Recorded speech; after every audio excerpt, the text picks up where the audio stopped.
Taoya Mochizuki était un solitaire laid, vivant une vie pathétique, lorsque Dieu le tue accidentellement avec la foudre. Cependant, pour se faire pardonner, il lui donne des capacités extraordinaires, et l'envoie dans un autre monde avec son smartphone. Finalement, Taoya séduit plusieurs belles filles et forme même un harem. Un jour, un jeune garçon nommé Mochizuki Taoya est assis avec un vieil homme qui prétend être Dieu. Taoya était un garçon malchanceux qui est mort à cause de la maladresse de Dieu, car il lui a accidentellement lancé un éclair. Dieu s'excuse, mais Taoya est plutôt détendu pour une personne morte, car il lui pardonne de l'avoir tué trop tôt. Impressionné par l'attitude calme de Taoya, Dieu voulait se racheter, et a donc décidé de donner à Taoya un nouveau départ en l'envoyant dans un tout nouveau monde. Et devinez quoi? Ce nouveau monde était plein de magie. Dieu a eu une petite conversation avec Taoya et lui a parlé de ses projets. Il voulait l'envoyer dans un endroit où il pourrait utiliser toutes sortes de magie. Cependant, avant de faire cela, Dieu demande à Taoya s'il y a quelque chose de spécial qu'il aimerait avoir dans ce nouveau monde. Taoya demande s'il pourrait emmener son smartphone avec lui. Dieu pense que c'est une idée cool, alors il exauce le souhait de Taoya. Non seulement ça, mais il donne aussi à Taoya la capacité d'utiliser toutes les formes de magie à son avantage. C'était une affaire plutôt cool. Une fois que tout était réglé,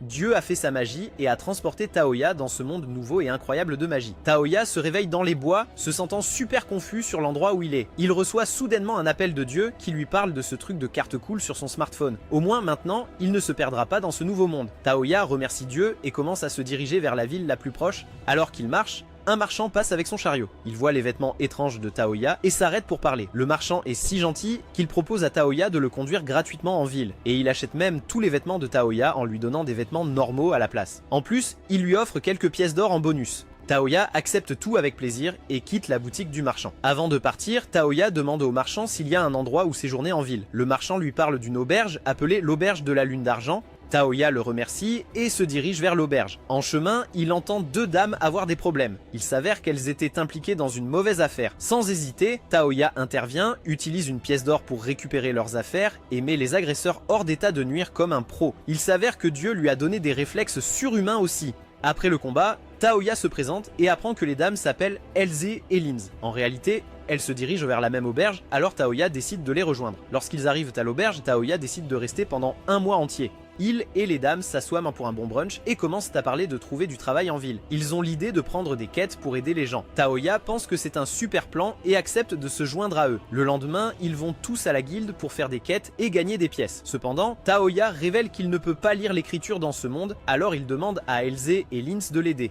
Ils regardent toutes les quêtes sur le tableau et choisissent celle qui n'est pas trop difficile. Ils s'inscrivent comme chevaliers, prennent leurs armes et se dirigent directement vers la forêt. Leur mission est de capturer 5 loups avec une corne comme indiqué sur l'affiche. Heureusement, tout se passe bien pour le trio. Ils parviennent même à capturer 6 loups à une corne. Plus tard, ils enlèvent les cornes et les ramènent à la guilde pour se faire payer. La femme à la guilde vérifie et leur donne leurs pièces. Quand ils retournent à l'auberge, Taoya veut qu'Elze et Linz l'aident à apprendre à lire et à écrire leur langue. Elze dit à Linz que c'est son travail de lui enseigner et ils poursuivent leur discussion. Taoya demande également aux dames de lui apprendre à faire de la magie, mais avant de commencer, ils doivent s'assurer qu'il peut effectivement utiliser la magie. Linz lui montre 6 pierres différentes, chacune représentant un type de magie. Il s'avère que Taoya peut en fait utiliser les 6 types de magie. Normalement, les gens ne peuvent en utiliser que 3 au maximum, donc c'est très rare.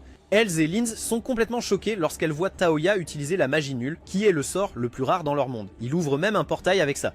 Après avoir tous essayé leur sort, Elze et Linz sont vraiment impressionnés par les capacités magiques de Taoya. Taoya devient un peu nerveuse, mais en rit. Soudain, la personne qui gère l'auberge arrive et présente le groupe à une fille nommée Aer. Elle travaille dans un magasin dans une autre partie de la ville et cherche une friandise savoureuse à ajouter à son menu. Taoya se souvient de quelque chose appelé crème glacée de son ancien monde et décide de chercher la recette sur son téléphone. Il apprend à Aéré et aux filles comment la faire et ils essaient. En goûtant, ils découvrent à quel point la crème glacée est délicieuse. Pendant qu'ils voyageaient vers leur prochaine aventure, Taoya prend une photo d'Elze assise sur leur chariot et la sauvegarde.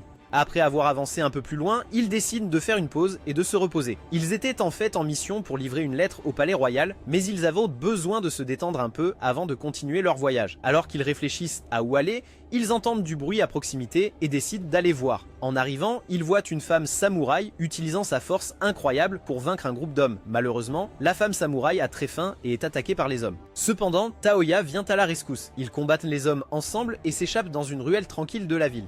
La dame se présente comme Yae, une samouraï d'un endroit appelé Ishen. Taoya se présente et demande à Yae ce qui l'a amené dans ce pétrin. Yae explique qu'elle a perdu son argent en voyageant et qu'elle n'a pas mangé depuis plusieurs jours. Taoya et les autres se sentent mal pour elle et l'invitent à un bon déjeuner. Yae mange comme si c'était la fin du monde. Elles invitent gentiment Yae à se joindre à eux pour leur voyage vers la capitale et Yae accepte joyeusement. Après avoir dégusté leur repas, Linz offre à Taoya un livre spécial rempli de sorts magiques et l'encourage à les apprendre. Taoya lit avidement le livre, absorbant toutes les connaissances sur les sorts. Linz et Elz parlent également des différents types de magie, comme la magie élémentaire. Taoya trouve un sort dans le livre qui pourrait être utile, alors il récite l'incantation et invoque avec succès le bandeau de Yae sur ses bras. Les filles sont étonnées et ravies par cette surprise. Taoya rend le bandeau à Yae et continue d'étudier les autres sorts du livre. Il utilise la magie de fortification d'Elze pour améliorer son sens de l'odorat et détecte l'odeur du sang dans l'air. Réagissant rapidement, Taoya informe Yae et il se dirige vers la source de l'odeur. À leur arrivée, il trouve des voyageurs attaqués par un sorcier. Sans hésitation, ils passent à l'action et vainquent tous les hommes lézards du sorcier.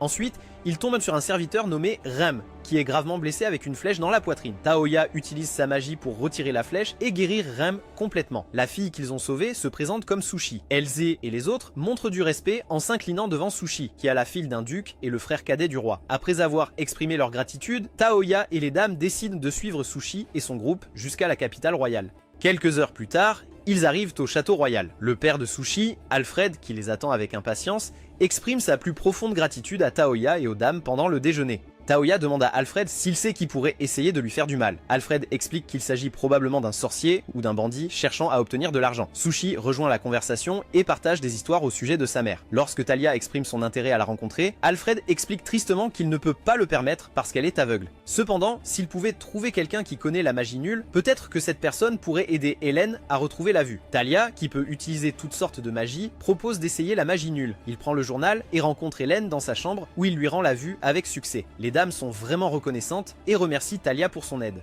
Pour le remercier, Alfred offre à Talia 40 pièces de platine que Talia découvre valoir 40 millions de yens. Talia essaie de refuser le cadeau, mais Alfred insiste pour qu'elle le prenne comme un signe de bonne volonté. En quittant la ville, il lui demande gentiment si elle peut continuer à voyager avec Talia et les autres, ce qu'elle accepte volontiers. Alors qu'ils traversent les rues de la capitale royale, Talia et les trois dames remarquent une fille qui semble perdue. Elle s'approche d'elle et lui demande qui elle est. La fille, Alma, explique qu'elle s'est séparée de sa sœur aînée. Talia utilise son smartphone pour retrouver la sœur d'Alma et la ramener. Talia quitte temporairement le groupe, mais revient quelques heures plus tard en portant un manteau spécial avec des capacités magiques. Quand ils rentrent à l'auberge, il commence à pleuvoir très fort. Le soir, Talia regarde le propriétaire de l'auberge et son ami jouer à un jeu de shogi sur le plateau que Talia a fabriqué pour eux. Talia apprend que les filles ont dû sortir sous la pluie pour aider les gens en ville. Juste à ce moment-là, ils reviennent et apportent des cadeaux pour tout le monde, y compris le duc. On demande à Talia d'apporter le gâteau roulé au duc et à sa famille pour les remercier. Talia utilise la magie pour se transporter au palais royal pour voir le duc. Il donne le gâteau roulé et un jeu de shogi à la famille du duc.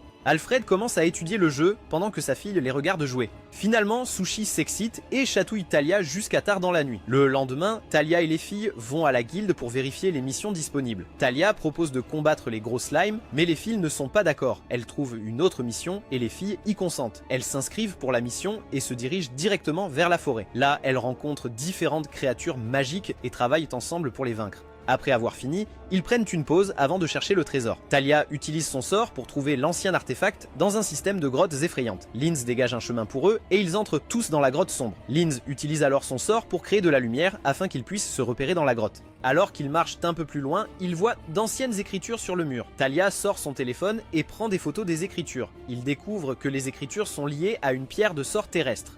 Comme Talia est le seul à pouvoir utiliser la magie élémentaire de la Terre, les filles lui laissent de la place pour activer la pierre. Talia utilise son pouvoir pour activer la pierre et elle ouvre une porte vers un couloir caché. Ils entrent dans la pièce secrète et trouvent une statue en verre sur une pierre. Pendant qu'ils examinent la statue, quelque chose d'inattendu se produit. La pierre prend vie. Après avoir utilisé un sort spécial, Talia se téléporte avec les filles à l'extérieur de la grotte. Malheureusement, la créature les suit et attaque. Ils s'unissent pour attaquer le monstre de verre, mais rien ne semble fonctionner. Talia propose un plan. Il utilise un sort pour amener l'orbe rouge du monstre dans ses mains et le lance à Halz. Elle le brise en morceaux, provoquant l'éclatement du monstre de verre. La mission étant accomplie, ils retournent au palais royal pour faire leur rapport au duc. Le duc les remercie et rassemble toutes les informations nécessaires sur le monstre. Après leur réunion, Talia ramène tout le monde chez eux. Plus tard, Talia fait des copies des photos qu'il a prises et va chez Alfred pour lui donner les copies. À son arrivée, il découvre qu'Alfred est pressé. Il s'avère que le frère d'Alfred, le roi, a été empoisonné.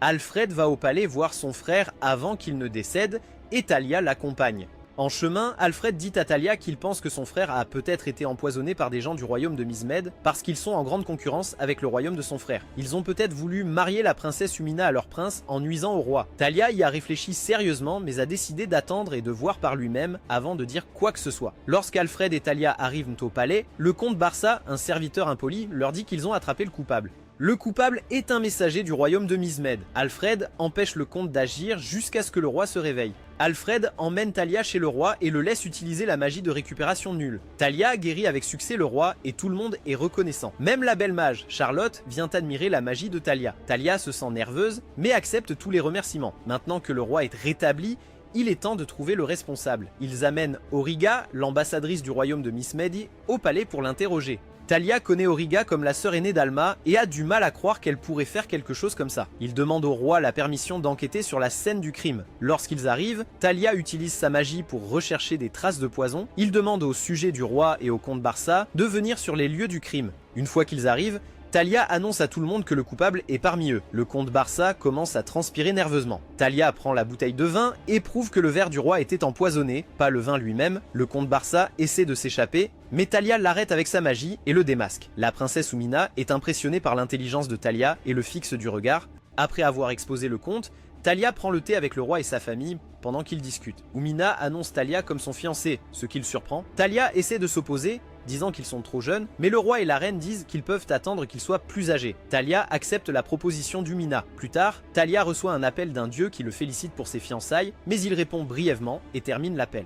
Après avoir partagé la nouvelle de ses fiançailles, Thalia invite Umina et les filles à rejoindre leur groupe pour des missions de chasse. À contre-cœur, les groupes acceptent Umina comme leur nouvelle coéquipière. Lors de leur prochaine mission de guilde, Umina invoque des loups pour chercher des monstres dans la forêt. Les monstres sont attirés hors de leur cachette en poursuivant les loups. Thalia et son équipe, préparés pour les monstres, utilisent leur sort magique pour les vaincre. Une fois la mission terminée, Thalia complimente les filles en disant qu'elles sont à la fois mignonnes et fortes. Elles retournent en ville, remettent les monstres vaincus et reçoivent leur récompense. Inspirée par ses récentes aventures, Thalia décide de conclure un pacte avec une bête céleste. Il invoque une créature semblable à un tigre des neiges et démontre son immense force magique. Le tigre des neiges, incapable de résister, devient le compagnon fidèle de Thalia. Pour renforcer leur lien, le tigre des neiges demande à Thalia de lui donner un nom. Toya choisit le nom de Kohaku, scellant ainsi leur pacte. Kohaku demande à Toya de le laisser rester près de lui en tout temps car il est trop grand pour le suivre. À ce moment-là, Kohaku se transforme en un chat blanc. Les dames voient le mignon chat blanc et commencent à jouer avec lui.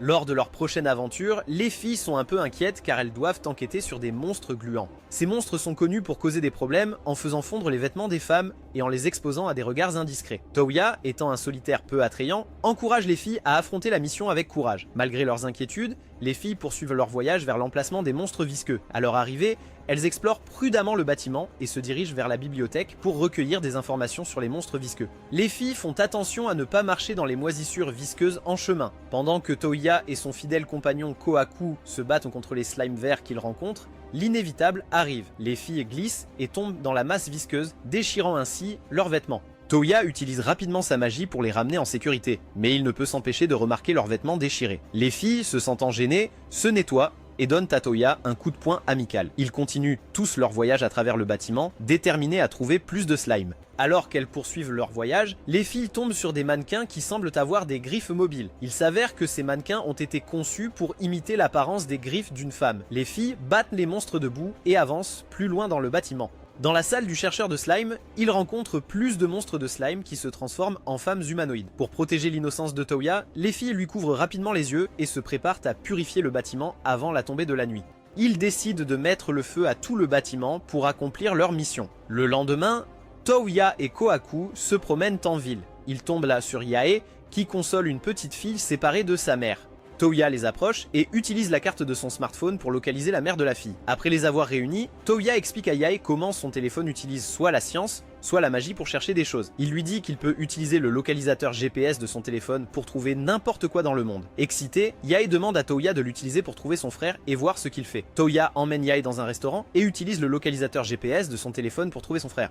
Il partage les détails exacts de ce qu'il fait à ce moment-là, apportant de la joie au cœur de Yae en sachant que son frère est sain et sauf. Après avoir apprécié leur repas, Toya retourne dans sa chambre à l'auberge. Il utilise ses capacités magiques pour améliorer l'appareil photo de son téléphone, lui permettant de voir à travers les murs. En le testant, il voit accidentellement Linz en short alors qu'elle change de vêtements. Juste à ce moment-là, Linz lui rend visite pour demander conseil. Elle a du mal à lire les sorts de magie ancienne d'un parchemin. Toya vient à la rescousse en créant des lunettes spéciales qui peuvent déchiffrer la magie ancienne. Linz essaie les lunettes et découvre de nouveaux sorts pour renforcer sa magie de l'eau. Elle se rend dans la forêt pour s'entraîner, faisant face à quelques échecs initiaux. Avec l'aide de Toya pour recharger sa mana, Linz gagne en confiance et apprend de ses erreurs. Finalement, elle maîtrise la technique magique de la bulle explosive. Utilisant ses nouvelles compétences, Linz aide à vaincre un monstre lors de leur prochaine mission. Après avoir terminé leur mission, Elzé se rend au magasin pour remplacer son gantelet cassé. Sur le chemin du retour, Toya surprend Elzé en lui achetant une jolie robe. Bien qu'Elzé se sente d'abord incertaine à l'idée de la porter, elle l'enfile et elle est absolument superbe. Lorsqu'ils arrivent à la maison, ils reçoivent une lettre du palais royal invitant Toya à devenir chevalier en reconnaissance d'avoir sauvé le roi.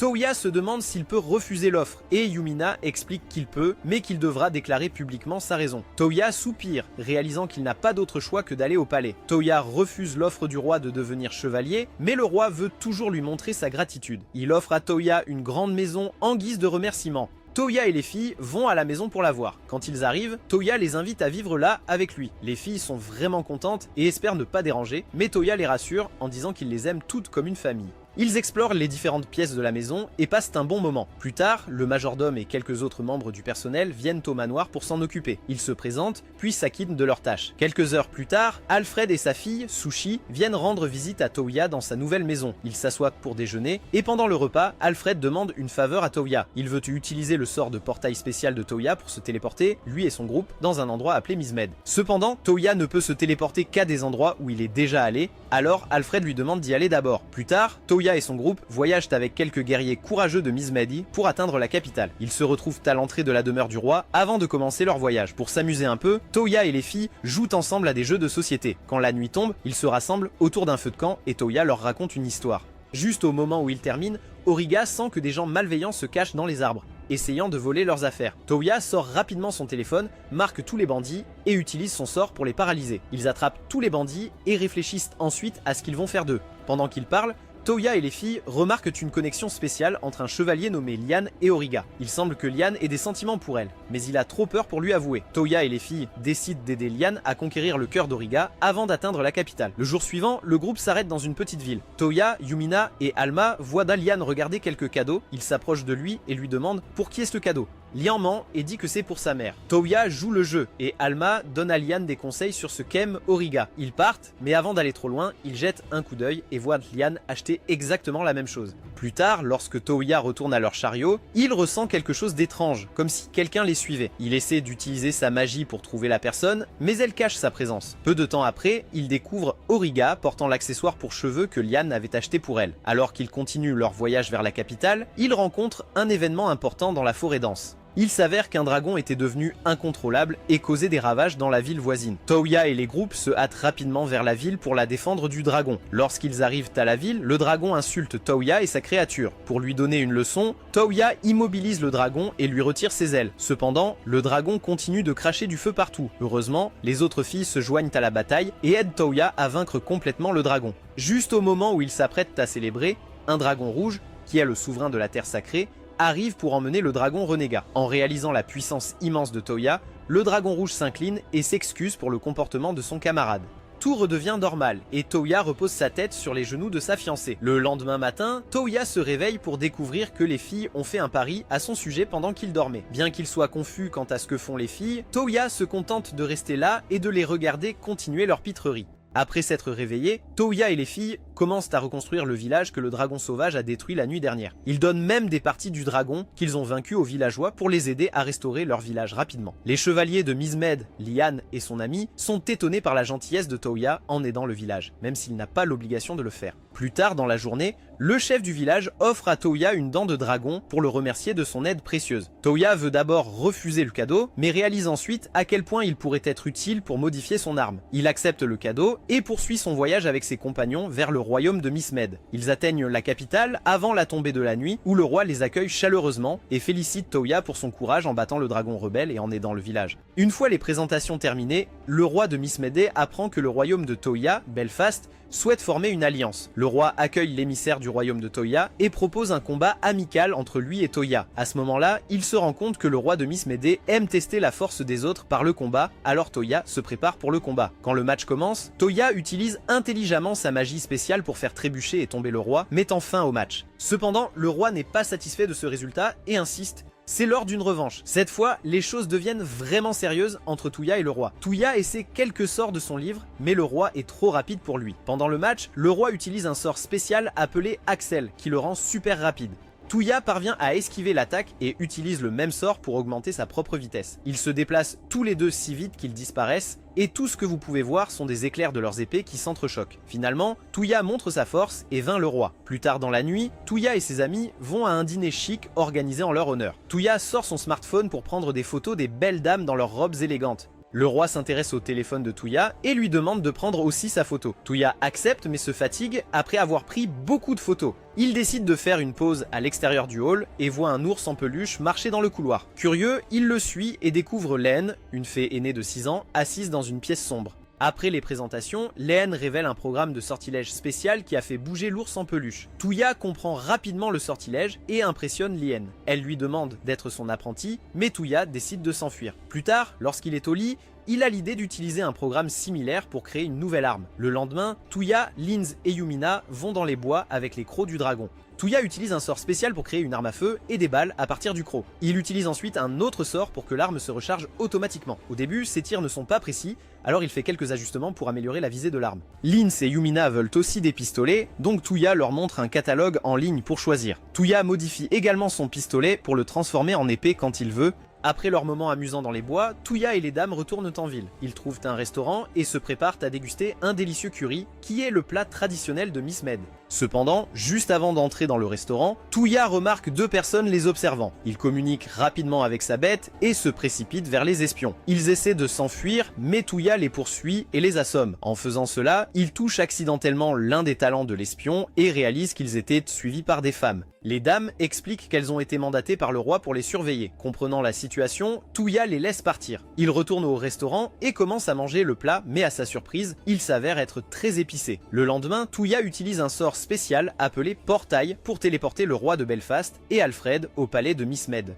Après son retour en téléportation à son manoir de Belfast avec les filles, Touya est chaleureusement accueilli par Ram et les autres serviteurs. Yumina présente gentiment quelques beaux souvenirs du royaume de Miss Med à ses serviteurs. Épuisé, Touya peut enfin se détendre sur son lit et s'endort avec sa bête à ses côtés. Plus tard dans la soirée, il se réveille et décide de prendre un bain. En entrant dans le vestiaire, il voit accidentellement les femmes et se fait gronder pour cela. Les filles précisent clairement que Touya ne devrait jamais refaire une telle chose. Après s'être fait gronder, Touya sort pour continuer à pratiquer ses sorts. Bientôt, Alfred vient lui rendre visite et lui demande ce qu'il fait. Touya lui dit avec enthousiasme qu'il essaie de construire un vélo. Alfred, qui n'a jamais vu de bicyclette auparavant, remercie Touya pour son aide à propos de l'affaire de Miss Med et attend avec impatience que Touya termine la bicyclette afin qu'il puisse la monter dans 30 minutes. Touya travaille dur et termine sa première bicyclette. Alfred l'essaie, mais tombe plusieurs fois en apprenant. Le remue-ménage attire l'attention des dames qui sortent et voient le duc du royaume faire du vélo. Elles décident de participer et d'apprendre elles aussi. Cela devient une séance de vélo amusante pour tout le monde. Après quelques heures, les filles transforment le vélo en une compétition amicale. Else devient assez compétitive et essaie de rouler plus vite que sa sœur. Elles finissent par rattraper le duc et le défient à une course. Touya prend plaisir à les regarder jusqu'à ce que quelque chose de fâcheux se produise. Après la balade amusante et les chutes de vélo, Alfred demande à Touya de fabriquer un autre vélo pour sa fille. Touya se rend en ville pour rassembler plus de matériaux pour le vélo. En chemin, il tombe sur un jeune garçon qui est attaqué par des méchants dans une rue étroite. Touya intervient naturellement pour aider et utilise ses compétences pour assommer les attaquants. Le garçon est reconnaissant de l'aide de Touya, bien qu'il lui demande s'il a de la nourriture. Il s'avère que le garçon essayait en fait de voler les attaquants et allait être puni. De plus, le garçon est en réalité une fille nommée Ren. Touya emmène Ren à un banc à proximité et lui achète quelques collations. Il apprend qu'elle est orpheline et n'a pas d'endroit où dormir, sauf dans les rues. Touya lui propose gentiment un travail dans son manoir pour qu'elle puisse gagner de l'argent. Ren est reconnaissante pour l'opportunité et accepte de retourner avec lui au manoir. Après s'être changée en tenue de servante, Ren devient une domestique pour Touya. Les autres domestiques l'emmènent pour commencer sa formation. Pendant ce temps, Touya réalise qu'il a oublié de prendre les matériaux pour le vélo, alors il retourne en ville avec les dames pour les obtenir. Soudainement, il rencontre Talma et décide de faire du shopping ensemble. Il remarque Liane et Auriga marchant ensemble et décide de les suivre discrètement. Touya et les filles observent à quel point Liane est timide avec Auriga. Les filles demandent à Touya pourquoi les garçons peuvent être si timides avec elle, mais Touya ignore poliment leurs questions et continue d'observer Liane et Auriga. Il les espionne même dans un restaurant en utilisant le téléphone de Touya avec des caméras à rayon X. Auriga semble passer un bon moment, son visage rougit de bonheur après leur rendez-vous. Quand Auriga quitte le restaurant, Alma essaie d'aller la rencontrer mais tombe accidentellement sur le roi de Miss Med. Le roi se joint au groupe et ils continuent tous à espionner Liane et Auriga. Cependant, le roi est dégoûté par l'hésitation de Liane à toucher Auriga. Bientôt, des méchants arrivent et commencent à semer des problèmes près d'eux. Liane, étant courageux, décide de tenir tête aux voyous et les défie. Touya et le roi ont très peur, alors ils se déguisent rapidement pour éviter d'être reconnus. Cependant, Liane voit clair à travers leur déguisement et réalise que c'est eux. Touya en a assez de tout l'espionnage et décide de faire en sorte que Liane avoue directement ses sentiments à Auriga. Et devinez quoi? Auriga ressent la même chose et accepte de sortir avec Liane. Après leur grande victoire, Touya rentre chez lui et trouve Liane et son apprentie Charlotte qui l'attendent. Touya demande à Liane pourquoi elle est là et elle explique qu'elle veut lui parler du monstre à l'orbe rouge qu'il a vaincu il y a quelques semaines. Elle dit que l'orbe rouge appartenait à des créatures magiques appelées phrases qui ont des corps translucides. Touya promet de garder un œil sur elle. Liane partage ensuite des nouvelles pas très bonnes avec Touya et ses amis. Il s'avère qu'elle restera à Belfast pendant un moment. Liane demande à Touya de lui rendre un service en la conduisant à une ancienne ruine à Ishen qui est la patrie de Yi, afin qu'ils puissent avoir une idée d'où cela se trouve. Elle suggère que Touya utilise un sort de rappel pour accéder aux souvenirs de Yi d'Ishen. Touya se rapproche de Yi et utilise le sort de rappel pour visualiser les rues d'Ishen dans son esprit. Après le rituel, Leen demande à Touya d'ouvrir un portail vers cet endroit. Touya le fait et ils se téléportent tous aux ruines d'Ishen. Une fois qu'ils arrivent à Ishen, Touya guide tout le monde vers la ville natale de Yi. En se promenant dans la ville tranquille, Yi partage des détails intéressants sur la culture de son pays avec le groupe. Elze et Lens remarquent que la vie à Ishen est un peu différente de celle de Belfast. Plus tard, Yi conduit le groupe jusqu'à la maison de son père en ville. À leur arrivée, Yi remarque l'expression inquiète de sa mère et demande des nouvelles de son père. Sa mère révèle tristement que son père, son frère et d'autres hommes du village sont partis il y a quelques jours pour combattre l'armée du clan Takeda. Yi devient très inquiète et pose des questions sur la guerre. Malheureusement, les choses ne vont pas bien pour eux car l'armée Takeda est très forte. Touya et le reste du groupe proposent de les aider dans le combat. Touya utilise un sort pour se téléporter, lui et les filles, dans une zone boisée près de la forteresse.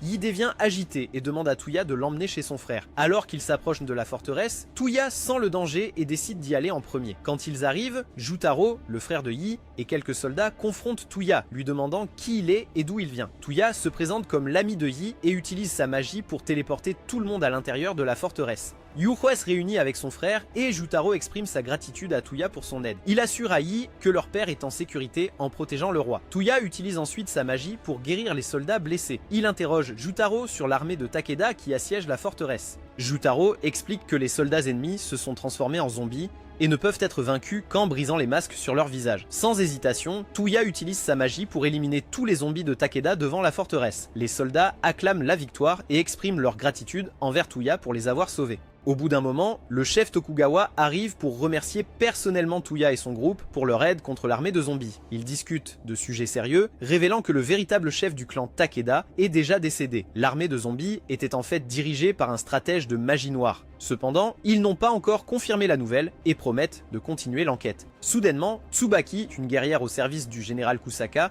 arrive avec une lettre secrète de son maître. La lettre demande l'assistance d'Ishen pour sauver les 3 autres généraux Takeda capturés. Touya décide de s'infiltrer dans la base ennemie et demande à Lin si elle peut les rendre invisibles temporairement pour éviter d'être détectés. Il choisit soigneusement les membres qui l'accompagneront et lit dans l'esprit de Tsubaki pour recueillir des informations sur leur destination. Cette nuit-là, Touya se téléporte juste à l'extérieur du territoire de Takeda. Après que Lin l'ait rendu invisible, il essaie de se téléporter dans le territoire ennemi, mais rencontre une barrière qui l'empêche d'entrer. Lin joue un tour à Tsubaki en touchant ses trésors alors qu'ils sont tous les deux invisibles. Tsubaki réagit avec un mélange d'embarras et de plaisir. Bref, Touya passe rapidement aux choses sérieuses et mène son équipe dans le donjon de Takeda. Il libère avec succès les 3 généraux capturés et procède à la destruction des talismans qui maintiennent la barrière. Après avoir détruit tous les talismans, Touya bat les soldats masqués d'Oni et les téléporte à l'endroit où le stratège sombre attend. À leur arrivée, le stratège manipule leurs camarades tombés contre eux, mais Touya le bat et confronte l'ennemi. Le stratège révèle un puissant orbe rouge dans ses yeux et se vante de son immense pouvoir. Cependant, Touya utilise un sort pour récupérer et détruire l'orbe. Instantanément, le corps du stratège se transforme en poussière et il périt. Le lendemain, les habitants d'Ishen informent Touya des ruines situées sous l'eau. Ils mentionnent également qu'ils ont déjà été sur une île près des ruines et se souviennent de son emplacement. Touya utilise sa capacité de rappel pour obtenir l'emplacement de l'île à partir de leur esprit et se téléporte lui-même et les dames à la plage la plus proche des ruines. Une fois arrivés à la plage, Touya et les dames sautent rapidement dans l'eau rafraîchissante. Comme ils n'ont pas de maillot de bain, ils demandent à Touya de les téléporter à Belfast pour en récupérer. Touya accepte et les téléporte à Belfast. Après avoir acheté des maillots de bain, ils retournent à la plage avec le duc, le roi et d'autres serviteurs pour se détendre. Touya installe des tentes pour que les dames puissent se changer à l'intérieur. Maintenant que tout le monde porte son maillot de bain, ils retournent à la plage pour rejoindre les autres. Les dames cherchent l'approbation de Touya sur leur apparence en maillot de bain, ce qui entraîne quelques moments gênants. Finalement, ils vont tous nager dans l'océan. Alors que Sushi et Alma les rejoignent dans l'eau pour jouer au beach volley, Touya se concentre sur eux. Sans s'en rendre compte, Touya regarde accidentellement les talents de Cécile lorsqu'elle le surprend par derrière. Après avoir invité Cécile à les rejoindre, Touya entend des hommes crier et découvre que le roi et son frère font une course. Il décide de retourner à sa tente pour se détendre. Yumina s'approche de Touya en maillot de bain et lui demande d'aller nager avec elle. Mais Touya refuse car il veut chercher les ruines à la place. Léane taquine Touya de manière ludique avant de lui rappeler leur enquête. Comme Touya ne sait pas nager, Léane lui propose d'aller voir l'océan lui-même. Touya saute à l'eau mais a du mal à retenir sa respiration et Kohaku vient à son secours. Après que Touya se réveille, lui et Lin demandent à Charlotte si elle connaît un sort pour respirer sous l'eau, mais elle ne s'en souvient pas. Heureusement, Kohaku se souvient des créatures du monarque noir. Alors Touya et Kohaku les amènent dans leur monde. Les créatures défient Touya à un combat et Touya les vainc en utilisant une balle spéciale. En conséquence, elles acceptent de conclure un pacte avec lui. Pendant que les filles jouent au volleyball, les vêtements de Lens glissent accidentellement pendant un instant, mais elle les remet tout de suite. Ensuite, les bêtes monarques noirs se fatiguent et abandonnent, donnant à Touya un sort pour le protéger dans l'eau. Alors que Touya va sous l'eau et explore les ruines, il trouve un symbole spécial qui active un système de téléportation. Cela l'emmène sur une île flottante où il rencontre Francesca, une créature ressemblant à un robot qui n'a rien en dessous de la taille. La fille accueille Touya dans le jardin aérien vieux de 5000 ans. Touya lui demande pourquoi elle ne porte rien sous la taille et Francesca explique que c'est en raison de la façon dont elle a été programmée par son créateur. Touya lui demande gentiment si elle pourrait mettre quelque chose et Francesca accepte en portant une jupe. Touya demande alors à propos de l'île flottante que Francesca révèle s'appeler le Jardin de Babylone. Elle a été construite par un professeur il y a plusieurs années et Francesca est un robot androïde conçu pour s'occuper du jardin en l'absence de son créateur. Après que Francesca ait expliqué que l'île a été créée par le professeur Babylon il y a 5000 ans, elle commence à se comporter de manière inappropriée envers Touya. Cependant, Touya, étant un mâle alpha, refuse d'être en danger. Francesca révèle alors qu'elle a été chargée de l'entretien du jardin pour qu'un jour, une personne comme Touya arrive et revendique la propriété du jardin. Comme Touya est le seul visiteur que le jardin a vu en 5000 ans, il devient éligible pour prendre la relève. Francesca explique que si Taoya avait cédé à ses désirs, elle l'aurait rejeté. Comme il a montré de la maîtrise de soi, il a maintenant l'opportunité de devenir le nouveau propriétaire. Taoya se demande qui a créé Francesca. D'autre part, Cécile et les autres dames se sont amusées à jouer sur la plage, à chercher des crabes et d'autres petites créatures marines. Elles s'inquiétaient pour Taoya, mais juste à ce moment-là, il est apparu magiquement et les a toutes emmenées au jardin avec son sort spécial. À l'intérieur de l'île flottante, Francesca a annoncé que la propriété de l'île appartient désormais à son mari bien-aimé, Taoya. Les filles étaient curieuses et ont exigé une explication de sa part. Pour compliquer les choses, Francesca a mentionné qu'elle avait montré son monde souterrain à Taoya. Lins, qui est un peu timide, a décidé de parler avec Taoya et lui a posé des questions. Heureusement, Lin a défendu Taoya et a dit à Lins de ne pas être trop dur avec lui, car il ne sait peut-être pas ce que les dames ressentent pour lui. Lins a compris et a arrêté de mettre la pression sur Taoya. Ensuite, les 4 filles se promènent dans une partie du jardin. Yumina les arrête et évoque une conversation qu'elles ont eue plus tôt au manoir. Il s'avère que Yumina sait que les 3 autres dames ont des sentiments pour Taoya. Elle suggère que toutes les 4 avouent leur amour à Taoya et l'épousent ensemble. Les dames deviennent confuses, leur visage rougissant de gêne. Yumina les encourage à saisir l'occasion et à exprimer leurs sentiments à Taoya, imaginant un avenir où elles l'épouseraient toutes. Avec détermination, elles décident de se confesser et continuent à marcher. Pendant que Taoya et Leen passent du temps ensemble dans le jardin, Francesca partage des informations intéressantes avec eux. Elle leur parle des îles flottantes supplémentaires que la professeure a créées pendant son temps libre. Leen devient curieuse à propos de la bibliothèque flottante et veut découvrir le secret de la professeure. Plus tard, les autres dames rejoignent le groupe et écoutent Francesca parler des autres îles. Leen demande à Francesca si elle peut établir une connexion avec ses autres sœurs. Malheureusement, Francesca dit à tout le monde qu'elle ne peut plus se connecter aux autres îles. Pour les trouver, ils devront localiser les cercles de téléportation. Francesca décide de quitter le jardin et de suivre son nouveau maître. Taoya commence à s'inquiéter de son départ, mais Francesca le rassure en disant qu'une fois qu'il aura terminé son inscription, ils pourront contrôler le jardin. Taoya demande comment ils vont faire, et puis quelque chose de surprenant se produit. Francesca l'embrasse devant tout le monde. Elle fait cela pour recueillir les informations génétiques de Taoya à partir de sa salive. Ensuite, Linz rassemble son courage et avoue ses sentiments à Taoya avec un baiser aussi. Après avoir exploré le jardin, Francesca décide de suivre Taoya et les autres femmes chez elle. Elle se déguise même en domestique et commence à s'entraîner pour être une femme de chambre avec Lin. Plus tard, Taoya se rend dans sa chambre pour réfléchir à ce qui s'est passé avec Linz dans le jardin avant de s'endormir. Yumina lui rend visite pour parler et elle est un peu contrariée. Elle est en colère parce que Taoya a embrassé Francesca et Linz facilement, mais il ne l'a jamais embrassée auparavant. Yumina admet même qu'elle a encouragé Linz à avouer ses sentiments. Pour se faire pardonner, Taoya la rapproche et lui donne un doux baiser sur les lèvres.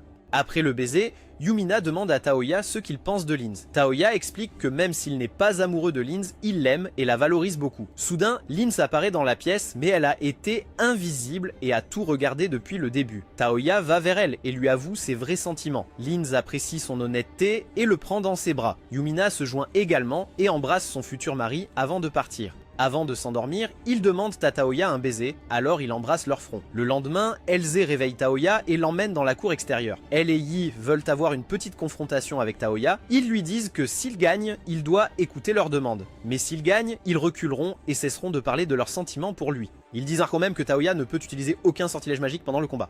Dans le premier tour, Taoya semble bien se débrouiller, mais finalement les dames parviennent à le coincer et à le mettre hors combat. Quand Taoya se réveille, Elze et Yi lui avouent dans leurs sentiments. Yumina et Linz les rejoignent et ils demandent à Taoya de prendre une décision. Taoya demande plus de temps et retourne au jardin flottant pour réfléchir. Francesca le rejoint et ils discutent. Elle mentionne qu'elle a un message du professeur pour lui. Taoya demande à voir le message et Francesca sort un câble USB de ses bras. Taoya le branche à son téléphone et active le message. Un hologramme de la professeure apparaît sur son téléphone. Elle raconte à Taoya son pouvoir de voir des milliers d'années dans le futur. Dans l'une de ses visions, elle a découvert un groupe appelé les dragons qui veulent détruire tous les êtres vivants. Mais maintenant, les dragons ont mystérieusement disparu. Taoya se demande quel est son avenir avec les 4 filles, mais la professeure refuse de lui donner une réponse directe. Au lieu de cela, elle le laisse imaginer ce qui pourrait arriver et termine le message. Après avoir reçu le message, Taoya se téléporte au paradis pour rencontrer le dieu. Le dieu est très heureux de le revoir. Taoya demande des conseils sur ses problèmes avec les dames. Le dieu convoque la reine de l'amour au paradis pour donner à Taoya les meilleurs conseils possibles. Après avoir entendu l'affaire, la reine de l'amour lui conseille de devenir un peu égoïste et demande aux 4 de lui donner le temps de se développer et de mûrir en un homme qu'elles aimeront et chériront toutes. Taoya rentre à son manoir et dit aux dames de lui donner le temps de mûrir avant de se marier. Les dames acceptent toutes d'attendre que Taoya termine leur réunion. Taoya devrait embrasser leur front avant de les quitter. Elle commence en premier mais finit par lui donner un coup de poing dans l'estomac. À l'extérieur du bâtiment, Lin et quelques autres serviteurs rigolent bien de ce qui se passe à l'intérieur de la pièce. Taoya et son groupe de dames partent pour leur prochaine aventure. Cette fois, leur mission est de vaincre les golems en mithril et de rapporter leurs orbes de contrôle à la guilde. Yi essaie d'attaquer les golems avec son épée, mais malheureusement son épée se casse. Taoya réalise à quel point les golems sont forts, alors il propose un plan astucieux. Il les téléporte tous dans le ciel et les laisse tomber librement vers le sol. Cela provoque des fissures dans les corps des golems et les affaiblit. Profitant de cela, Taoya et les filles lancent leurs attaques magiques les plus puissantes et finissent par vaincre les golems en mithril. Une fois qu'elles ont récupéré les orbes de golem, Taoya utilise sa magie de téléportation pour ramener ses filles à la maison. À leur arrivée, René les accueille chaleureusement, mais elle remarque que Francesca manque à l'appel. Taoya se souvient soudainement qu'il l'a laissée dans le jardin et se précipite pour la récupérer. Après être rentrée chez elle, Francesca sert gentiment du thé à Taoya et Lin. Taoya se sent mal d'avoir oublié Francesca plus tôt et veut se rattraper. De manière ludique, Francesca plaisante en disant qu'il devrait lui acheter un short spécial pour se faire pardonner, mais il s'avère qu'elle le taquinait simplement. Peu après, Francesca part, laissant à Taoya et Lin la chance de discuter. Leen partage son plan pour explorer les autres îles flottantes créées par le professeur Babylone. Taoya, qui avait renoncé à les trouver, promet de l'aider. Soudain, Taoya reçoit un appel téléphonique de Dieu et se téléporte au ciel. Dieu veut faire le point sur la vie de Taoya et Taoya partage joyeusement que tout va bien, même mieux que dans son ancienne vie. Juste à ce moment-là, la reine de l'amour lui rend visite et le taquine gentiment à propos de ses fiançailles récentes avec ses 4 fiancés. Pendant que les dames prennent un bain au manoir, elles remarquent les bagues de fiançailles que Taoya leur a données. Elles sont reconnaissantes à Taoya d'avoir ajouté des sorts magiques aux bagues pour les garder en sécurité. Rougissant, elles parlent de leurs inquiétudes avec Yumina. Elle craint que quelqu'un essaie de profiter de la gentillesse de Taoya et le fasse changer pour le pire. Cependant, ils promettent tous de soutenir Taoya quoi qu'il arrive. Plus tard, Yi et Taoya se rendent en ville pour acheter quelques affaires. Pendant qu'ils font leurs courses, Yi devient un peu nerveux et demande à Taoya s'ils peuvent se tenir la main en marchant. Taoya rougit mais accepte et ils continuent à leur course en se tenant la main. Plus tard dans la journée, Taoya et Yumina rendent visite au roi dans son palais pour annoncer leurs fiançailles. Le roi est ravi et leur demande avec enthousiasme de se marier bientôt afin qu'ils puissent avoir des petits-enfants. Cependant, la reine avertit Taoya qu'il pourrait y avoir des personnes qui ne l'approuveront pas, donc il devrait être prêt à protéger Yumina. La petite sœur de Yumina rejoint également la conversation pour saluer sa grande sœur lorsqu'ils rentrent chez eux. Taoya se demande s'il pourrait devenir roi après avoir épousé Yumina, mais elle ne pas s'inquiéter de ce genre de choses. Pendant ce temps, Talia décide de travailler sur quelque chose d'impressionnant pour gagner l'admiration des autres. Il se rend à l'auberge locale en ville et construit des sources chaudes séparées pour hommes et femmes afin d'attirer plus de clients. Pour tester les sources chaudes, il invite sa famille et quelques personnes âgées à les essayer. Les dames s'amusent beaucoup de leur côté tandis que les hommes profitent du leur. Alors que Yumina et les filles se préparent, Yumina suggère qu'elles partagent les moments où elles ont réalisé qu'elles étaient amoureuses de Tuya. Avec des expressions embarrassées, les dames partagent leurs histoires, toutes d'accord pour dire que Tuya est l'homme de leurs rêves. Elle rient bien de leurs sentiments. Mais Francesca, qui se baigne dehors, essaie d'escalader la clôture pour rejoindre le côté de Talia. Heureusement, un sort sur la clôture la choque et la renvoie dans la section des femmes. Soudain, Lian fait irruption du côté des hommes des sources chaudes pour informer Talia qu'elle a trouvé les prochaines ruines de Babel. Talia et les dames se rendent dans le désert à la recherche des ruines de la deuxième île flottante. Talia semble un peu désintéressée de la trouver et veut juste rentrer chez lui bientôt. Cependant, il réalise qu'il pourrait avoir besoin du pouvoir de la deuxième Babylone si les monstres phrases reviennent sur Terre à son époque. Alors qu'il regarde vers le désert, il voit une raie volante avec un orbe rouge attaquer des gens sur le sable. Talia et les autres arrêtent rapidement leur voyage pour les aider. Ils combattent la raie et essaient d'utiliser leur magie, mais elle est vraiment forte et difficile à vaincre. Soudain, End, le vieil ami de Talia, apparaît de nulle part et saute sur la raie, la détruisant. Talia est super surpris et demande comment End a réussi à la détruire. End explique qu'il a utilisé une fréquence magique similaire à la zone de la raie et que la raie venait probablement d'un monde différent qui a d'une manière ou d'une autre traversé le monde de Talia. Il mentionne également que la barrière séparant les mondes pourrait s'affaiblir. Après avoir terminé son explication, End s'en va. Talia et les dames offrent de l'eau aux aventuriers. La chef nommée Rebecca et son partenaire ont sauvé des filles de leur maître.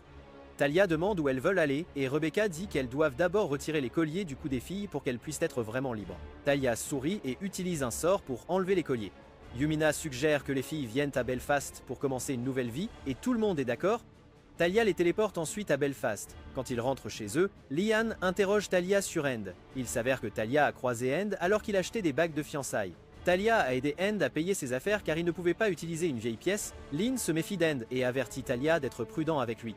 Les filles demandent à Talia ce qu'était cette chose qu'elles ont combattue plus tôt. Ce à quoi Talia explique que c'est une phrase et qu'elles ont une histoire avec la Terre. Il mentionne également que la phrase qu'ils ont combattue pourrait venir d'un autre monde. Talia demande à Francesca si le professeur a construit quelque chose pour combattre les phrases. Francesca répond que oui, mais qu'elles ne sont stockées que dans la prochaine Babylone. Après cela, Talia est vraiment excitée et se téléporte instantanément, lui et les dames, dans le désert. Lin utilise la magie pour révéler la barrière invisible autour de la ruine, permettant à Talia d'entrer en premier. À l'intérieur, Talia trouve le cercle magique et active le mécanisme de téléportation. Il se téléporte sur la prochaine île flottante de Babylone, appelée l'île de l'Atelier, et rencontre la gardienne nommée Rosetta. Elle l'arrête et demande une sorte de vérification avant qu'il ne puisse prendre le contrôle de l'île de l'Atelier. Talia mentionne qu'il a déjà pris le contrôle de l'île du Jardin, propriété de Francesca. Rosetta sourit et dit que ce sera plus facile puisqu'il a déjà de l'expérience. Talia demande son test, et Rosetta lui dit de deviner les couleurs de ses sous-vêtements sans bouger. Talia utilise son sort pour voir à travers, et il réalise qu'elle n'en portait pas. Il le lui dit, eh bien, c'est ce qui s'est passé. Rosetta confirme la réponse de Talia et fait de lui le nouveau maître de l'île de l'Atelier. Tout comme Francesca, elle lui donne un baiser et complète son enregistrement après un traitement pas si amusant. Talia explore l'atelier et trouve toutes sortes de choses intéressantes sur l'île. Rosetta lui montre une pièce blanche spéciale où les ingénieurs peuvent fabriquer tout ce qu'ils veulent avec juste quelques onglets. Talia demande à Ai Rosetta de copier son pistolet et d'en fabriquer un nouveau en mithril. Il demande aussi si elle peut créer des frame gears, mais Ai Rosetta dit qu'elle ne peut pas car elle n'a pas les plans. Après cela, Talia utilise le portail pour amener tout le monde sur l'île de l'atelier. Il demande à Francesca et Ai Rosetta si elles peuvent combiner les deux îles. Francesca et Ai Rosetta sont d'accord et elles se dirigent toutes vers Belfast. Quand ils rentrent au manoir, Talia dit à Rebecca qu'elles peuvent y rester jusqu'à ce qu'elles trouvent des emplois convenables en ville. Rebecca et son partenaire remercient Talia d'être si gentille. Quelques jours plus tard, Tuya rend visite à Rebecca et aux filles à leur nouveau travail. Il vient de finir de construire sa bibliothèque en ville, alors il les laisse travailler au café. Tout le monde est très amical et invite Tuya à prendre un verre avec eux. Tuya est fier du succès de son entreprise de vélo. Il a utilisé l'atelier sur l'île de Rosetta pour fabriquer beaucoup de vélos et les vendre à un prix plus élevé. L'un des anciens esclaves se plaint à Talia de ne pas avoir de capacité magique alors que son grand-père, lui, en possédait. Talia encourage le jeune homme à continuer d'essayer et à ne pas abandonner. Il lui dit que ses capacités magiques se manifesteront au bon moment. Après que Talia ait visité la bibliothèque, il se rend à la guilde avec Yumina pour s'inscrire à des quêtes. Quand ils arrivent, la personne à la guilde reconnaît Talia et lui demande de l'aide pour un livre sur l'ordre de la rose de sa bibliothèque. Sur le chemin du retour, Yumina raconte à Talia tout ce qu'elle sait sur l'ordre de la rose et le présente à l'auteur de la série qui est sa proche amie et la princesse de l'impérium de Refraise, Ralil. Après avoir tout appris sur l'auteur, Talia décide d'aller d'abord vaincre le crabe sanglant dans le désert avant d'obtenir le livre. Il emmène Yumina avec lui et ils éliminent rapidement le crabe en quelques minutes seulement. Ils ramènent le crabe à la guilde et reçoivent leur récompense. Le rang de guilde de Yumina est amélioré et elle est maintenant au même niveau qu'eux. Après avoir reçu sa récompense, Talia demande à l'employé de la guilde de faire une liste de tous les livres qu'elle et ses collègues aimeraient lire. Il veut les obtenir pour sa bibliothèque et il paiera pour tout. La dame écrit plus de 20 livres sur un morceau de papier et le donne à Talia qui se rend ensuite dans une librairie et donne la liste à l'employé là-bas. Il faut quelques heures à Talia pour trouver tous les livres du grand catalogue, mais il réussit à tous les obtenir. Au moment où il s'apprête à payer et à partir, il entend une cliente s'énerver parce que le livre qu'elle voulait, Magie de la Rose, est en rupture de stock. Elle réalise que Talia a acheté le dernier exemplaire et lui demande de la laisser l'acheter à la place. Talia refuse d'abord, pensant qu'elle essaie juste de le tromper. Cependant, il réalise vite qu'elle est en fait la vraie princesse, Ralel. Il est agacé par son comportement étrange et lui parle de Yumina. Ralel découvre que Talia est fiancée à Yumina et reste silencieuse. Talia se rend à l'atelier et imprime un autre exemplaire de Magie de la Rose. Il le donne à Ralel et emmène les autres livres à sa bibliothèque. Les dames sont vraiment heureuses et reconnaissantes de son aide alors qu'elles prennent leurs livres et partent. Talia voit le garçon qui était contrarié plus tôt et lui demande ce qu'il veut. Le garçon explique qu'il veut devenir fort pour protéger quelqu'un de spécial pour lui. Talia remarque un lien entre le garçon et l'une des jeunes filles esclaves libérées travaillant à la réception. Il réalise qu'elle est la personne que le garçon veut protéger. Talia emmène le garçon au palais et demande au chef des chevaliers de l'entraîner. Plus tard, Talia retrouve Linz, et ils vont aux sources chaudes de la lune d'argent pour se détendre. Les propriétaires de l'auberge sont reconnaissants à Talia de les avoir aidés avec les sources chaudes. Après avoir profité d'un bain relaxant, Talia surprend Else avec une jolie robe. Elle l'enfile et est absolument magnifique. Elle se sent un peu nerveuse dans sa nouvelle tenue et trébuche accidentellement, mais Talia est là pour la rattraper. Il la rassure et lui dit à quel point elle est belle. La journée se termine sur une note positive. Quelques jours plus tard, Hallel sort sa nouvelle série. Talia lit le premier volume et réalise que l'histoire est d'une certaine manière similaire à la sienne. Il décide d'aborder cela avec elle la prochaine fois qu'ils se rencontreront. Plus tard, Talia découvre Lynn absorbée par un autre livre. Il lui conseille de faire des pauses et de ne pas trop lire. Lynn apprécie ses mots attentionnés et lui donne une liste de livres dont la bibliothèque a besoin. Tuya prend la liste et se rend à l'Empire pour obtenir les livres. Quand il arrive, il est choqué de trouver l'Empire en ruine. Il se dépêche au palais pour enquêter sur la situation. En chemin, il est témoin de l'armée attaquant un policier local. Talia sauve le policier et apprend que le général de l'armée pourrait préparer un coup d'état. Il se précipite au palais et entend une dame crier à proximité. Talia suit le son et entre dans la pièce pour sauver la fille de l'empereur du danger. Lucia, la fille de l'empereur, tombe instantanément amoureuse de Talia à cause de ses yeux captivants. Peu après, Caroline, la garde, arrive et exprime sa gratitude à Talia pour avoir sauvé la fille de l'empereur. Talia explique qu'il a utilisé la magie de téléportation pour venir à l'Empire faire du shopping. En entendant cela, Caroline demande à Talia de les téléporter dans les appartements de l'empereur pour vérifier son état. Alors qu'ils atteignent les appartements de l'empereur, ils voient le général de l'armée Bazar debout près de l'empereur inconscient. Talia se présente et demande une explication. Bazar affirme que l'empereur est très malade et inapte à gouverner. Cependant, Talia sait que ce n'est pas vrai, alors il insiste pour connaître la vraie raison.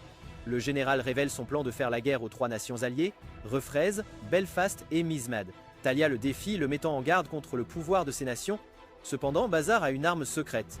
Il utilise sa magie pour invoquer une bête diabolique avec laquelle il a fait un pacte depuis 20 ans, révélant la source de sa force. Il s'avère que Bazar portait ses bracelets spéciaux sur ses deux mains.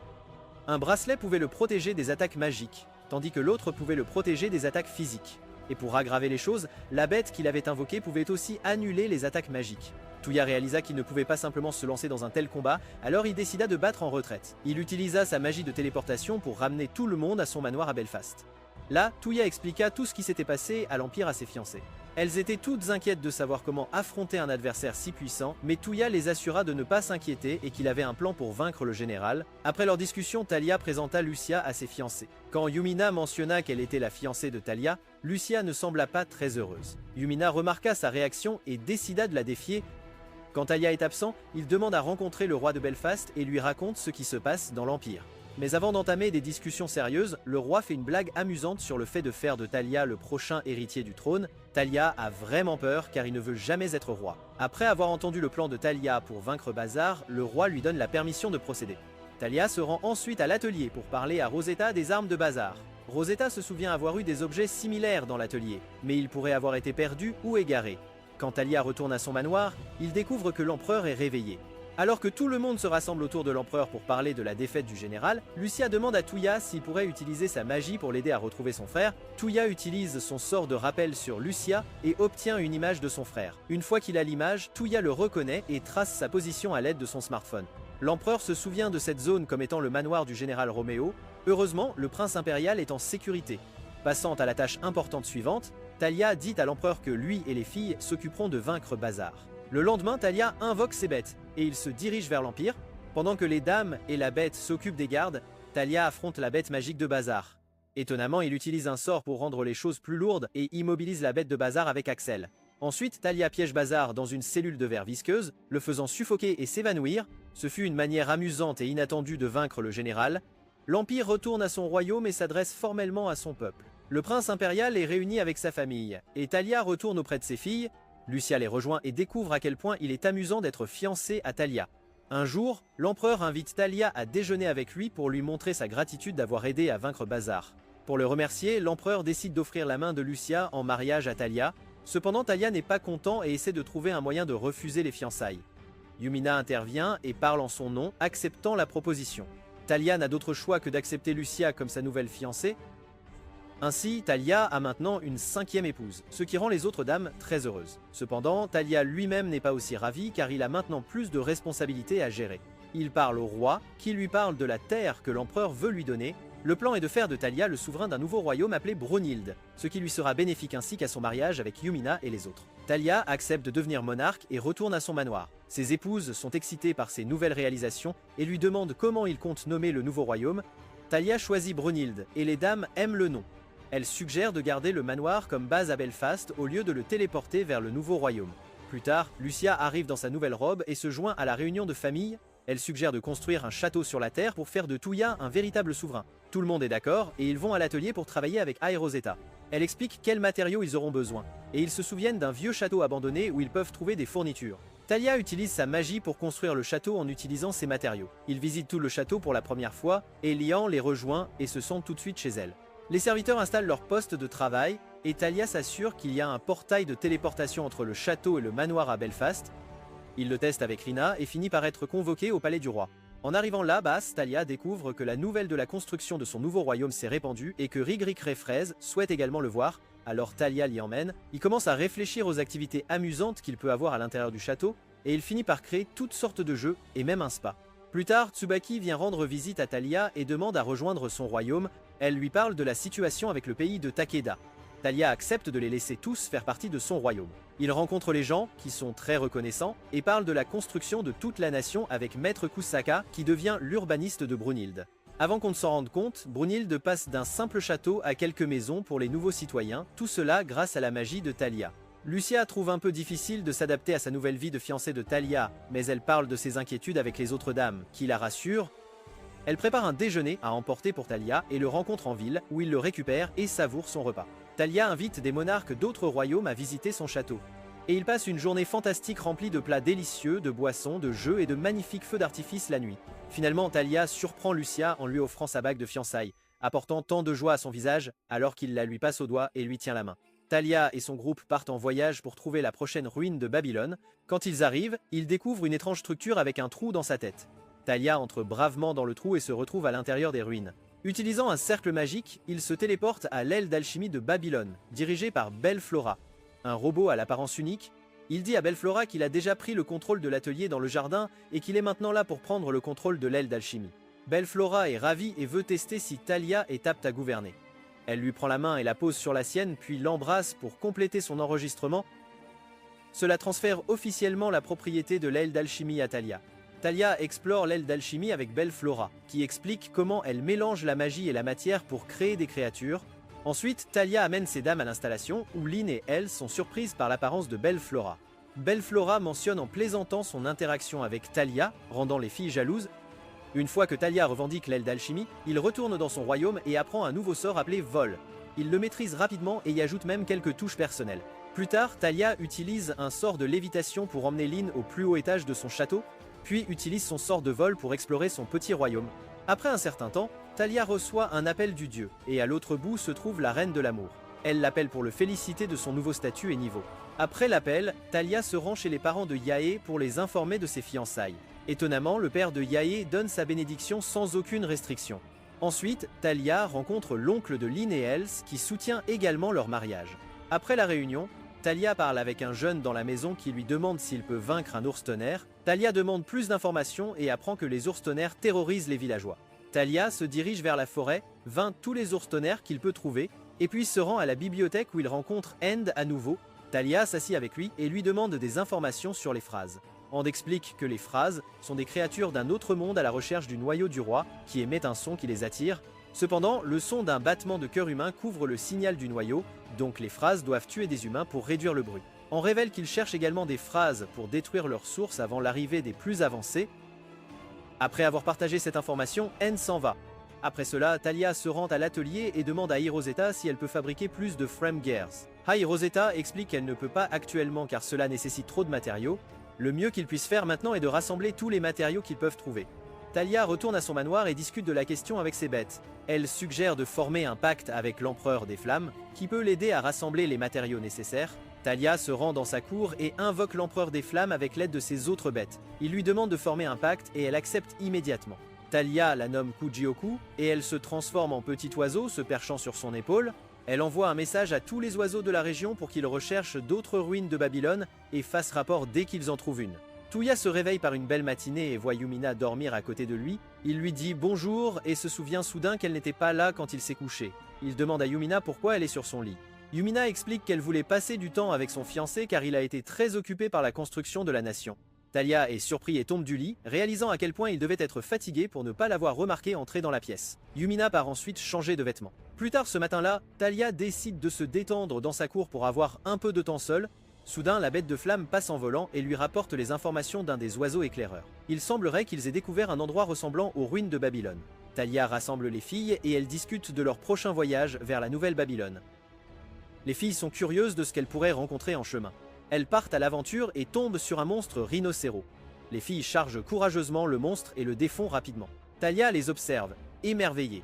Alors qu'elle gère les monstres toute seule, peu de temps après, ils arrivent aux ruines de Babylone. Talia découvre le cercle magique et l'utilise pour se téléporter sur l'île flottante. Il rencontre l'administratrice de l'île, Fred Monica, et se présente à elle.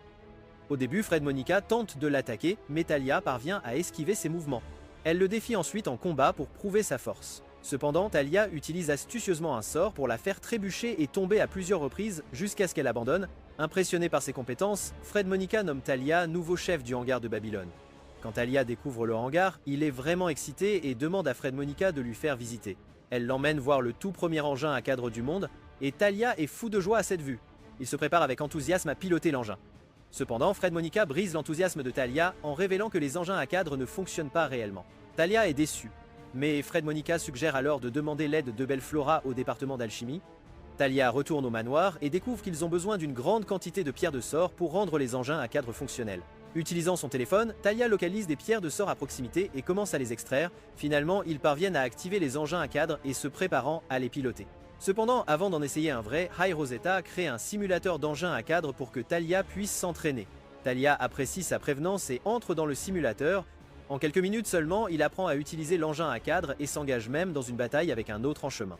Après être retourné au manoir, Talia décide de faire des copies du simulateur pour que ses épouses puissent en profiter. Il imagine toutes les choses géniales qu'il pourrait faire avec les engins à cadre. Soudain, Sushi l'approche et lui demande de l'épouser. Talia est surpris par cette proposition inattendue et demande à Sushi pourquoi elle veut l'épouser.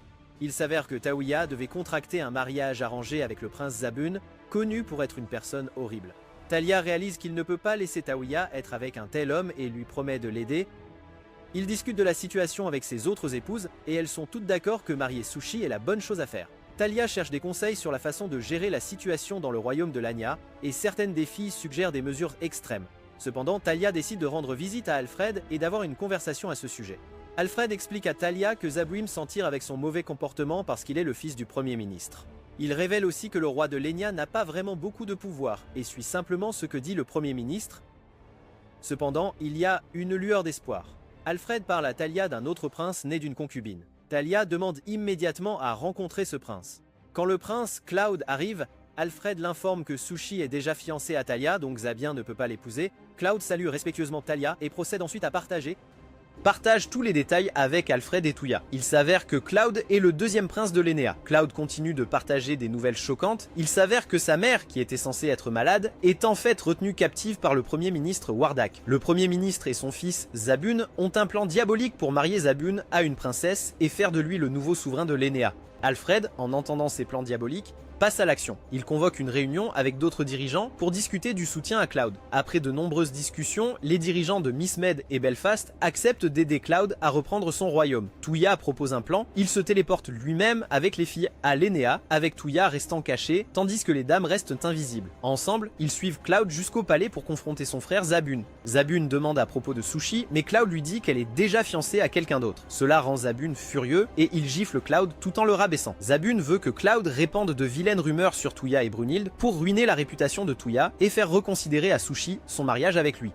Touya et les dames, qui n'aiment déjà pas Zabun, sont prêtes à riposter, mais la mère de Claude le calme. Une fois qu'ils sont partis, Touya emmène Claude dans une pièce secrète pour l'aider à guérir. Bientôt, Touya se téléporte vers l'esclave de Zabun et la libère de son collier. Zabun s'en aperçoit et appelle son esclave, mais Cloud nie l'avoir vu. À l'insu de Zabun, l'esclave se cachait avec Touya et les dames.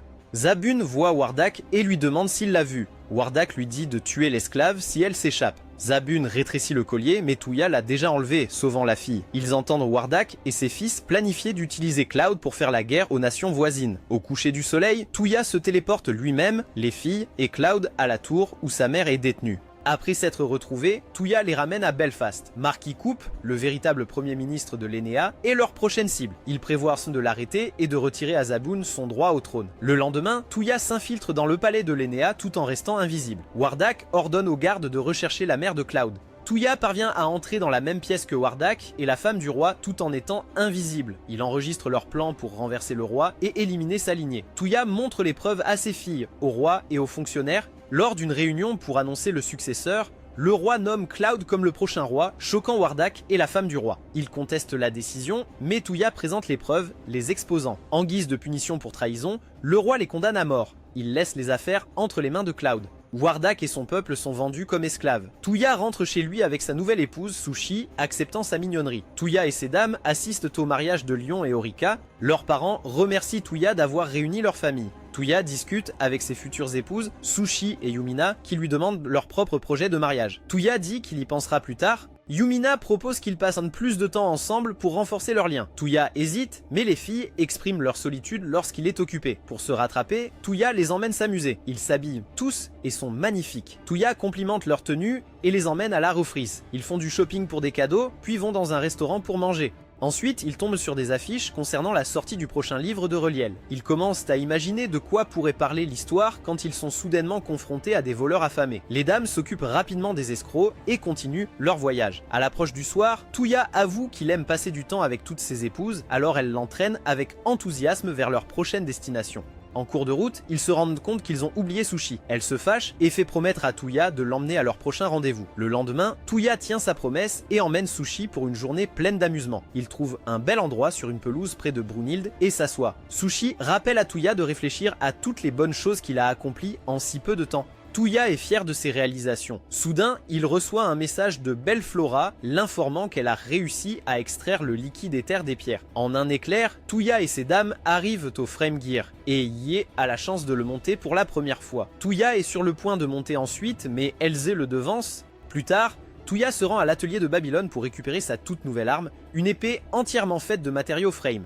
Touya est ravi de sa nouvelle épée et demande à Ai Rosetta s'ils peuvent en fabriquer plus. Ai Rosetta dit qu'ils peuvent, mais qu'ils ont besoin de plus d'oracles. Touya retourne à Brunhilde et commence à réfléchir à comment obtenir plus d'oracles. Yumina et Lucia le voient marcher en ville et décident de le rejoindre. Touya explique son plan pour trouver les golems d'oracle et les vaincre pour collecter leur matériel. Il sort son téléphone et l'utilise pour localiser les golems d'oracle. Ensuite, il utilise sa capacité de vol pour se maintenir dans le ciel et vole vers l'un des emplacements. Quand Touya arrive à la ville, il voit qu'elle est envahie par des monstres de phase. Les soldats ont du mal à les vaincre, alors Touya intervient pour aider. Il utilise son nouveau sabre pour vaincre tous les monstres de phase dans la ville. Ensuite, il utilise sa magie de guérison pour aider les personnes blessées et Lucia, la première princesse. Lucia reconnaît Touya grâce aux nouvelles et lui montre du respect. Touya continue sa recherche du golem oracle et le trouve dans les bois. Il le vainc et l'envoie à l'atelier. Lors de son voyage, il aperçoit un cerf et le suit jusqu'à la berge d'une rivière. Là, il découvre une fille qui est gravement blessée et essaie de la soigner. Malheureusement, elle est trop faible et a perdu beaucoup de sang. Après avoir découvert la dame blessée, Touya l'a emmenée au laboratoire d'alchimie dans le jardin flottant. Fred Monica utilise sa magie et guérit la fille aux cheveux roses blessés. Cependant, elle dit à Touya que la dame a peut-être perdu la mémoire en raison des blessures qu'elle a subies au travail. Touya lui demande si c'est un effet secondaire du traitement du médicament qui lui a été administré. Fred Monica le taquine un peu avant de l'emmener voir la patiente. En arrivant dans sa chambre, Talia demande à la fille son prénom. Cependant, comme elle ne se souvenait de rien de sa vie antérieure, elle n'a pas de nom. Talia la nomme Sakura et l'emmène à son manoir après sa sortie de l'hôpital. Au manoir, Talia rencontre Linz et Lucia pour discuter de leur nouvelle visiteuse. Il leur dit que Sakura séjournerait dans la chambre d'amis du manoir. Actuellement, à ce moment-là, elle est dehors pour une promenade. Les filles se plaignent qu'elle semble trop insouciante pour quelqu'un qui vient de perdre la mémoire. Cependant, Touya leur dit que puisqu'elle ne se souvient de rien, elle n'a littéralement aucune raison d'être triste. Les filles s'excusent et Touya rejoint Sakura dehors dans le jardin. Là, il la trouve en train de chanter avec sa voix délicieuse. Touya est vraiment surpris et complimente sa chanson et sa voix. Touya a une idée, il emmène Sakura dans la salle de musique et joue du piano pendant qu'elle chante sa chanson. Toutes les filles entendent la douce voix et apparaissent bientôt dans la salle de musique pour écouter Sakura et leur homme chanter. Tout le monde passe un bon moment alors que Touya ajoute une touche de finesse à son style et le rend agréable pour tous. Après la performance, Touya se rend au guilde des aventuriers pour un nouveau travail. L'assistant là-bas demande à Touya de les aider à vaincre un monstre puissant. Touya demande plus d'informations et l'assistant lui dit que les monstres ont le pouvoir de pétrifier leurs attaquants avec leurs yeux. Jusqu'à présent, environ 13 des aventuriers partis chasser la bête ont été transformés en pierre. Touya découvre également qu'ils résident actuellement dans les montagnes. Enfin, il demande quelle est la récompense pour abattre un tel monstre et l'assistant lui dit que c'est un prix élevé. Touya décide de le faire pour l'argent et demande à ses futures épouses, restées à la maison, si elles seront obligées de l'aider ou non. Ses épouses discutent des détails de la mission, puis acceptent de l'aider. Touya emmène ses épouses à l'atelier d'alchimie et leur offre de nouvelles épées pour faciliter la défaite du monstre. Une fois qu'ils ont tous leurs épées, ils entrent dans la forêt pour chasser les monstres. Touya utilise son smartphone pour rechercher le monstre. Après avoir marché quelques mètres, il trouve un monstre mangeant de l'herbe. Quand le monstre les trouve, Touya et ses épouses passent à l'action. Ils essaient leurs attaques magiques sur le monstre, mais le monstre vomit une fumée toxique qui affecte presque Lynn. Touya la sauve et se met alors à être sérieux. Il sort son épée et tranche la tête du monstre. Quand il a fini, son corps commence à se transformer en pierre. Il utilise son pouvoir pour enlever les pierres de sa jambe et change ses chaussures. Quelques minutes plus tard, la jupe d'aile et son bas du corps se pétrifient. Les filles se précipitent rapidement pour aider leurs collègues après avoir repoussé Touya tout en réfléchissant à ce qu'elles vont faire de la dame. Un autre monstre arrive et pétrifie les jambes de Touya. Il retire les pierres de sa jambe et abat le deuxième monstre. Ses épouses le remercient pour l'aide et ils retournent à la guilde des aventuriers. Ils transportent également les 13 autres aventuriers et Touya les libère après avoir reçu leur récompense. Touya et les autres rois testent un nouveau lot de gear encadré. Après les tests, les rois des royaumes environnants se détendent tous avec Touya. D'autre part, Hildegarde, la princesse de l'Estia, et son grand-père ont discuté de l'épée unique que Touya et son équipe fabriquaient. Il envisage de visiter Brunhilde pour voir Touya et discuter affaires avec lui. Hilda, qui voulait voir Touya, accepte de suivre son grand-père. Touya profite de son temps libre dans le jardin de l'atelier, surveillant la création de plus de cadres mécaniques. Soudain, il reçoit un message d'une fille prétendant être sa sœur aînée et lui demandant de venir à son manoir. Touya reconnaît la voix et se rend compte que c'est la déesse de l'amour. Il se dépêche d'aller à son manoir et se retrouve dans une réunion entre ses épouses et la déesse de l'amour. Après les présentations, les épouses de Touya leur donnent un peu d'espace pour rattraper le temps perdu. La déesse explique qu'elle est venue du ciel pour profiter de l'amour que Touya reçoit de tous ceux qui l'entourent. Il est un peu agacé par ses paroles, mais décide de la laisser rester. Juste à ce moment-là, une domestique informe Touya que quelqu'un du royaume de Lestia est arrivé. Touya leur demande d'attendre un instant, mais la domestique révèle qu'ils se trouvent actuellement au terrain d'entraînement des chevaliers. Touya s'y rend et trouve la princesse Hildegarde et son grand-père qui l'attendent. Son grand-père le salue chaleureusement et propose de faire un peu de tourisme pour l'accueillir dans leur royaume. Cependant, le grand-père semble plus intéressé par l'arrière de la femme de ménage et la touche même. Hildegarde s'excuse pour le comportement de son grand-père et ils poursuivent leur conversation. Le grand-père demande des informations sur les cadres d'engrenage et Touya l'emmène au terrain d'entraînement pour les démontrer en action. Hildegarde et son grand-père sont émerveillés par la force des robots. Le grand-père demande à Touya ce qu'il prévoit de faire avec les robots géants, et Touya explique qu'il prépare une armée pour combattre les monstres qui pourraient attaquer dans le futur. Le grand-père demande alors si Lestia pourrait utiliser les robots si nécessaire, et Touya accepte joyeusement. Hildegarde demande ensuite à Touya si elle peut défier la personne la plus forte de son pays.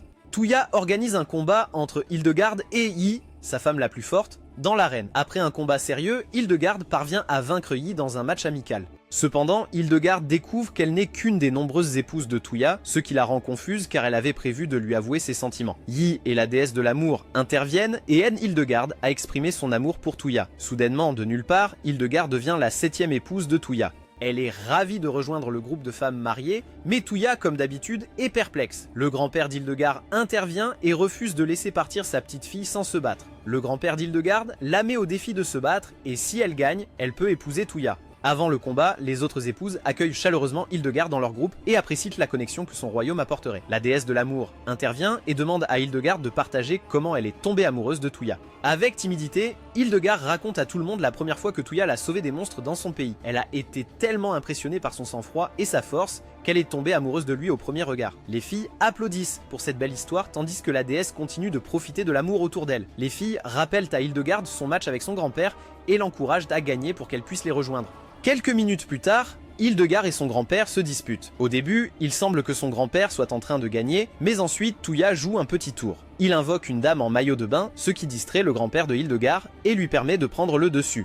Hildegarde remporte le combat avec un coup puissant et son grand-père admet sa défaite. Il donne sa bénédiction à Hildegarde et Touya, leur demandant de toujours se protéger mutuellement. Après le combat, Hildegarde montre son respect pour la nouvelle vie qu'elle commence. Ils commencent à parler des parents de Touya et de qui ils pourraient être. La déesse intervient et leur conseille de ne pas trop mettre de pression sur Touya. Elle les rassure en disant qu'il parlera de sa famille quand il sera prêt. En attendant, elle leur raconte une histoire sur le premier amour de Touya enfant. Les filles rougissent de joie après avoir entendu l'histoire de la déesse. Quelques heures plus tard, Touya reçoit un rapport sur une ruine abandonnée de l'un de ses jardins flottants près du royaume de Lestia. Il ne sait pas quoi faire à ce sujet quand soudainement toutes ses 7 épouses se présentent, portant les mêmes tenues que son premier amour, Sœur Shalko, avait l'habitude de porter. Touya découvre que la déesse de l'amour leur a dit et cela l'énerve vraiment contre elle. Les filles demandent à Touya son avis sur leur tenue et il leur dit qu'elles sont toutes superbes. Quant à la déesse, Touya décide de réserver son châtiment pour elle pour plus tard. Après un petit moment, Touya décide de visiter les ruines abandonnées de Lestia tout seul cette fois-ci. Lorsqu'il arrive, il découvre que les ruines abritent en fait la tour de Babylone. Proliora, la gardienne de la tour, apparaît et explique tout à Touya. Elle lui dit que seule une personne compatible avec la tour peut en prendre le contrôle. Comme Touya semble avoir toutes les qualités requises, Proliora lui accorde le commandement de la tour sans hésitation. Ensuite, elle l'emmène rencontrer l'administratrice de la tour qui se trouve être une autre dame. Mais cette dame, nommée Pamela Noël, dormait profondément près d'un buisson. Touya demande à Proliora de la réveiller, mais elle ne répond pas. Proliora a une idée ingénieuse. Elle emprunte un kebab chaud et utilise son arôme tentant pour attirer Pamela hors de son sommeil. Pamela se réveille enfin et dévore la nourriture, mais elle n'est pas encore satisfaite. Elle exige plus de nourriture et un abri avant d'accepter de devenir la servante de Talia. Talia lui assure que ce n'est pas du tout un problème. Sur ce, Pamela continue et termine le processus d'inscription en embrassant Talia. Une fois l'enregistrement terminé, elle demande plus de nourriture et Talia la fournit avec plaisir. Elle continue ensuite avec ses tâches et confie Talia à Priliora. Alors devinez quoi? Priliora scelle également l'enregistrement avec un baiser. Une fois que tout est officiel, Priliora transfère la propriété du rempart à Thalia. Après avoir terminé le transfert de propriété, Priliora et Pamela montrent à Thalia le réacteur génial qui transforme l'énergie de l'air et de l'eau en énergie magique. Comme d'habitude, Pamela s'endort et laisse Priliora faire la visite. Une fois qu'ils ont terminé, Thalia téléporte ses épouses sur le rempart pour une visite touristique. Soudain, la bête de Thalia demande un portail pour livrer un message urgent. Thalia le laisse entrer et apprend que la reine de Belfast est déjà endormie. Rapidement, Thalia ouvre un portail vers le palais et trouve le roi jouant joyeusement avec son petit garçon qui saute. Le roi demande à Thalia de donner un nom au bébé et Thalia choisit Yamato. Le roi aime le nom et lève le bébé haut dans le ciel. Le bébé commence à pleurer et le roi se précipite pour rendre le bébé à sa mère. Ce soir-là, les filles ont un jour de congé et décident de se détendre au bain public. Elles discutent de la grande célébration pour le nouvel héritier du royaume de Belfast et commencent à imaginer à quoi pourraient ressembler leurs propres enfants dans le futur.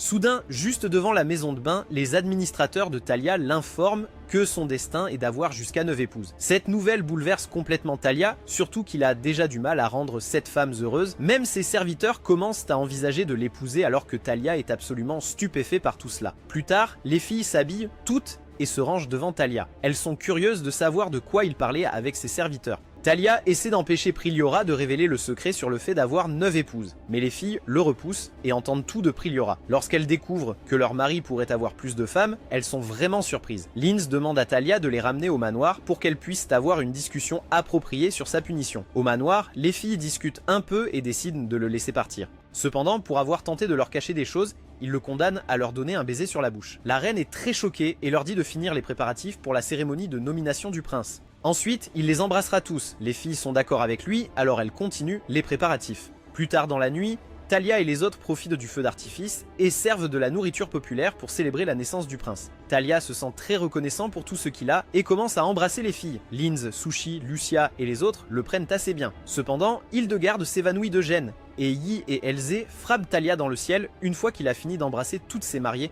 Ils voient le dernier feu d'artifice et profitent de leur soirée. Plus tard, ils trouvent Priliora avec un orbe capable de voir l'avenir et lui demandent de voir l'avenir de leur maître. Merci d'avoir regardé jusqu'ici, mes collègues amateurs de culture. N'oubliez pas de nous parler de votre façon préférée de traverser cette fin et abonnez-vous à la chaîne pour plus de contenu.